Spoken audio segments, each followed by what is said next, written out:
তৃণমূল কোনো ফ্যাক্টর না, মূল লড়াই কংগ্রেসের সাথে। নেতাজি পল্লী প্রেস ক্লাবে এসে সাংবাদিকদের মুখোমুখি হয়ে এমনটাই জানালেন বিজেপির লোকসভা প্রার্থী কার্তিক পাল।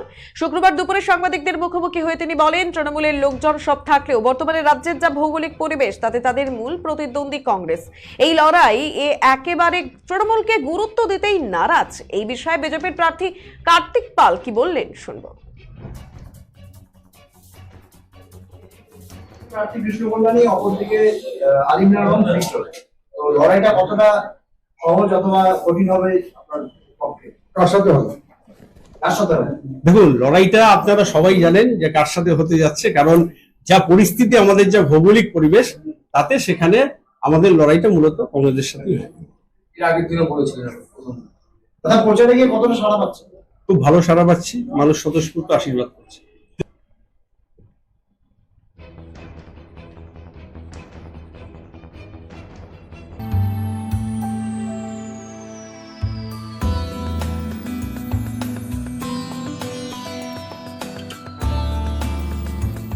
Hotel Poddar residency, RRN road, Canara ব্যাংকের বিপরীতে, কোচবিহার।